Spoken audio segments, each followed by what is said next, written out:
আপনাকে যে বা যারা তাচ্ছিল্য করছে, আজ আপনাকে যে বা যারা দূরে সরিয়ে দিচ্ছে, অবজ্ঞা করছে, আপনাকে পছন্দ করছে না, একটা সময় দেখবেন আপনি যখন জীবনযুদ্ধে জয়লাভ করবেন তারাই আপনার সাথে যেচে পড়ে কথা বলতে আসবে, তারাই আপনার থেকে উপদেশ নিতে আসবে, তারাই আপনার কাছে আসবে আপনার মূল্যবান মতামতগুলো শোনার জন্য।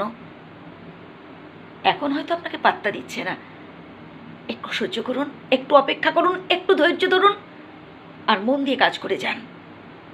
যেদিন আপনি সফল হবেন, যেদিন আপনি আপনার টার্গেটে পৌঁছতে পারবেন, সেদিনই দেখবেন কত মানুষ আপনার পেছনে লাইন দিয়ে দাঁড়িয়েছে ভাই। হ্যাঁ ভাই, লাইন দিয়ে দাঁড়িয়েছে, আমি আবারও বলছি।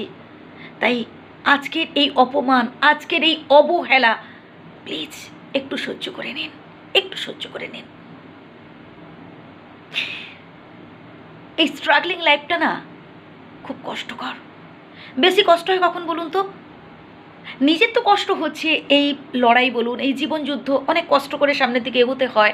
যাই হোক, সব থেকে বেশি কষ্ট হয় তখনই যখন লোকে সমালোচনা করে, যখন লোকে অবহেলা করে, যখন লোকে পাত্তা দেয় না, যখন লোকে উপযুক্ত সম্মান দেয় না, যখন লোকে বসে থাকে আর আপনি সামনে ঘন্টার পর ঘন্টা দাঁড়িয়ে থাকেন, বসার মতো জায়গাও দেয় না, তখনই খুব কষ্ট হয়, তাই না?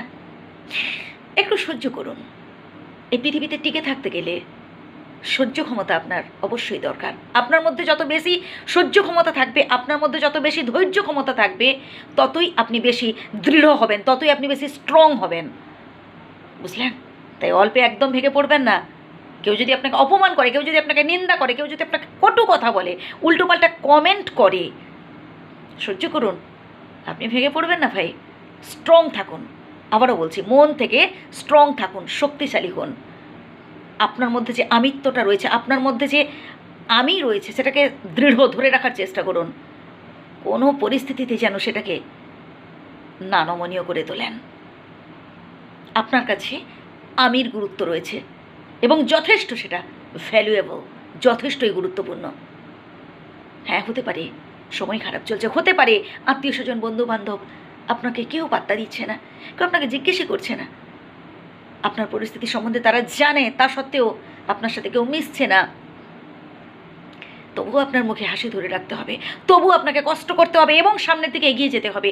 একটা সময় বন্ধু, আমি আজ কথা দিচ্ছি, একটা সময় যখন আপনি সফল হবেন, দেখবেন তারাই ছুটে আসবে আপনার কাছে, তারাই জানতে চাইবে আপনার কাছে, ভাই বল না রে কী করে সফল হলি, ভাই বল না রে, বল না রে ভাই। আর সেদিনের জন্য আপনাকে অপেক্ষা করে থাকতে হবে, সেদিনের জন্য আপনাকে তৈরি থাকতে হবে। আর সেদিনের জন্য আজকের এই কটু কথা, সমালোচনা, এগুলো প্লিজ ভাই একটু হজম করে নিন। ভালো থাকবেন।